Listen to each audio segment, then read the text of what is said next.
देश में, झील में पानी बरसता है हमारे देश में, खेत पानी को तरसता है हमारे देश में, जिंदगी का हाल खस्ता है हमारे देश में, दूध महंगा खून सस्ता है हमारे देश में।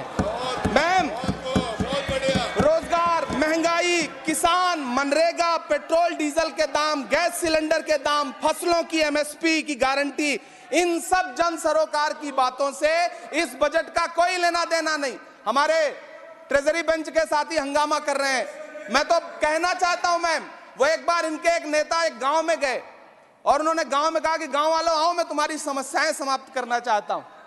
गांव वाले इकट्ठा हो गए।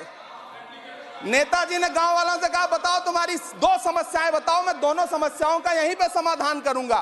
तो गांव वालों ने कहा, साहब हमारी पहली समस्या है कि हमारे यहाँ कोई हॉस्पिटल नहीं है।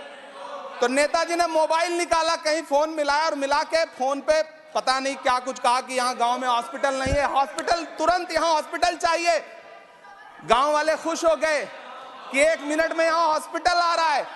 अगली समस्या के बारे में उन्होंने, नेताजी ने गांव वालों से कहा कि मैंने आपकी पहली समस्या समाप्त कर दी, दूसरी समस्या बताओ। तो गांव वालों ने कहा, साहब इस गांव में कोई भी मोबाइल का नेटवर्क ही नहीं है। ये है इनके काम करने का तरीका, ये है झूठ बोलने का तरीका। इन्होंने वायदे किए बड़े बड़े, जो 10 साल के इनके वायदे हैं, मैं उनके बारे में बात करूंगा। वायदों से ज्यादा इनके नारों पे बात करूंगा। पहला नारा था, बहुत हुई महंगाई की मार, अब की बार मोदी सरकार। आइए इस नारे की समीक्षा करते हैं। पेट्रोल, डीजल, गैस, ये तो बड़ी बड़ी बातें हैं। आटा, चावल, दूध, दही, पनीर, छाछ, सब चीज पे जीएसटी।